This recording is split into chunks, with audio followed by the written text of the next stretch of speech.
എന്തിനാണ് ഈ ഡീകംപ്രസീവ് ക്രേനിയക്ടമി ചെയ്യുന്നത്?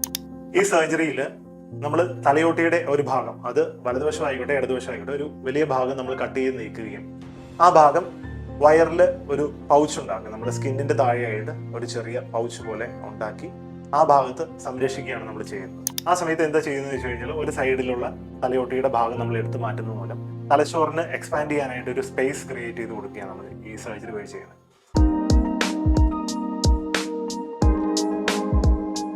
നമസ്കാരം, ഞാൻ doctor Adarsh Manuel, consultant neuro surgeon, Smitha memorial hospital and research centre, Thodupuzha. നിങ്ങളിൽ ചിലരെങ്കിലും കേട്ടിട്ടുണ്ടാകും തലച്ചോറിലെ സർജറിക്ക് ശേഷം തലയോട്ടിയുടെ ഒരു ഭാഗം വയറ്റിൽ സൂക്ഷിക്കുന്നതായിട്ട്. തലച്ചോറിലെ ഡീകംപ്രസീവ് ക്രേനിയക്ടമി, അതായത് നമ്മുടെ തലച്ചോറിൽ പ്രഷർ കൂടുമ്പോൾ അത് ഡീകംപ്രസ് ചെയ്യുന്ന ഒരു തരം സർജറിയാണ് ഡീകംപ്രസീവ് ക്രേനിയക്ടമി. പ്രധാനമായിട്ടും ട്രോമാറ്റിക് ബ്രെയിൻ ഇഞ്ചുറി, അതായത് ആക്സിഡന്റുകൾ മൂലം തലച്ചോറിൽ ഉണ്ടാകുന്ന ബ്ലീഡിങ്ങുകളിലാണ് ഈ സർജറി ചെയ്തു വരുന്നത്. ചില കേസുകളിൽ ഇൻഫെക്ഷൻസ് അല്ലെങ്കിൽ ട്യൂമേഴ്സ് ഒക്കെ ഉള്ള കേസുകളിലും ഈ സർജറി ചെയ്ത് വരാറുണ്ട്.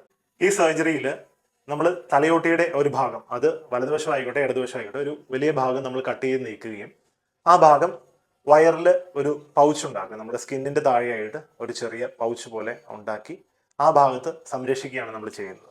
എന്തിനാണ് ഈ ഡീകംപ്രസീവ് ക്രേനിയക്ടമി ചെയ്യുന്നത്? നമ്മുടെ തലച്ചോർ സ്ഥിതി ചെയ്യുന്നത് തലയോട്ടി എന്ന് പറയുന്ന ഒരു ക്ലോസ്ഡ് ക്യാവിറ്റിക്കകത്താണ്. അപ്പോൾ ഈ തലയോട്ടിക്കകത്ത് വേറെ ഏത് തരത്തിലുള്ള, ഇപ്പോൾ ബ്ലീഡിങ് ആയിക്കോട്ടെ, ട്യൂമർ ആയിക്കോട്ടെ, വേറെ എന്തെങ്കിലും ഒരു സാധനം വളരുമ്പോഴേ എന്താ പറ്റുമെന്ന് വെച്ച് കഴിഞ്ഞാൽ, തലച്ചോറിന് അതിനിരിക്കേണ്ടതായിട്ടുള്ള ആ ഒരു സ്പേസ് നഷ്ടപ്പെടുന്നു. സോ അത് ആ ഒരു പ്രഷർ കൂടുകയും അത് തലച്ചോറിന്റെ ബ്രെയിൻ സ്റ്റം എന്ന് പറയുന്ന തലച്ചോറിന്റെ ഏറ്റവും സെൻട്രൽ ഏരിയയിലേക്ക് പ്രഷർ കൊടുക്കുന്നത് മൂലം ആള് പെട്ടെന്ന് ബോധക്ഷയം സംഭവിക്കുകയും ആള് ഒരു മരണത്തിലേക്ക് നീങ്ങുകയും ചെയ്യും. സോ ഈ ഒരു ലൈഫ് ത്രെറ്റനിങ് സ്റ്റേറ്റിലാണ് നമ്മൾ ഡീകംപ്രസീവ് ക്രേനിയക്ടമി ചെയ്യുന്നത്. ആ സമയത്ത് എന്താ ചെയ്യുന്നത് വെച്ച് കഴിഞ്ഞാൽ, ഒരു സൈഡിലുള്ള തലയോട്ടിയുടെ ഭാഗം നമ്മൾ എടുത്തു മാറ്റുന്നത് മൂലം തലച്ചോറിന് എക്സ്പാൻഡ് ചെയ്യാനായിട്ട് ഒരു സ്പേസ് ക്രിയേറ്റ് ചെയ്ത് കൊടുക്കുകയാണ് നമ്മൾ ഈ സർജറി വഴി ചെയ്യുന്നത്. അപ്പോൾ ആ സ്പേസ് ക്രിയേറ്റ് കൊടുത്തതിന് ശേഷം നമ്മൾ തലയോട്ടി ഒന്നുകിൽ നമ്മൾ റെഫ്രിജറേറ്ററിൽ സൂക്ഷിക്കാം, അല്ലെങ്കിൽ നമ്മുടെ ശരീരത്തിനുള്ളിൽ തന്നെ സൂക്ഷിക്കാം. ശരീരത്തിന് ഉള്ളിൽ സൂക്ഷിക്കുന്നതിന്റെ അഡ്വാൻറ്റേജ് എന്താണെന്ന് വെച്ച് കഴിഞ്ഞാൽ, അതൊരു നാച്ചുറൽ എൻവയോൺമെന്റ് ആണ്. നമ്മുടെ ശരീരത്തിന്റെ അകത്ത് തന്നെ സ്ഥിതി ചെയ്യുന്നതുകൊണ്ട് അതിന് വേണ്ട ന്യൂട്രീഷനും ബ്ലഡ് സപ്ലൈയും ഒക്കെ അതിലേക്ക് ചെല്ലുന്നു. അതുമൂലം നമുക്ക് ആ ഒരു ബോൺ ഫ്ലാപ്പ് വളരെ ഹെൽത്തി ആയിട്ട് സൂക്ഷിക്കാൻ പറ്റും. അതേസമയം നമ്മൾ ഈ ബോൺ റെഫ്രിജറേറ്ററിൽ സൂക്ഷിക്കുമ്പോൾ അതിന് നാച്ചുറലായിട്ട് വേണ്ട ബ്ലഡ് സപ്ലൈയോ ന്യൂട്രീഷനോ ഒന്നും കിട്ടാൻ പോകുന്നില്ല. അതോടൊപ്പം ഒരു ചെറിയ ഇൻഫെക്ഷന് ചെറിയൊരു അധിക സാധ്യതയും ഉണ്ട്. സോ ഡെഫിനറ്റ്ലി ഈ ഒരു നമ്മുടെ ശരീരത്തിൽ തന്നെ ഇരിക്കുന്നതിൻ്റെ ആ ഒരു ക്വാളിറ്റി എപ്പോഴും കിട്ടണമെന്നില്ല. എപ്പോഴാണ് ഈ ബോൺ തിരിച്ച് നമ്മുടെ തലയോട്ടിയിലേക്ക് പിടിപ്പിക്കുന്നത്?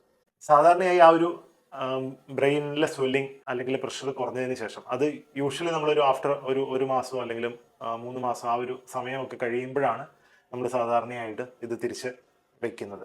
തിരിച്ച് വെച്ച് കഴിഞ്ഞാൽ നമ്മുടെ തന്നെ തലയോട്ടിയുടെ ഒരു ഭാഗമായതുകൊണ്ട് ക്രമേണ അത് നമ്മുടെ ബാക്കിയുള്ള തലയോട്ടിയുടെ ഭാഗവുമായി അത് യോജിച്ച് പഴയ പോലെ തന്നെ ഒരു സ്റ്റാറ്റസിലേക്ക് അത് വരും.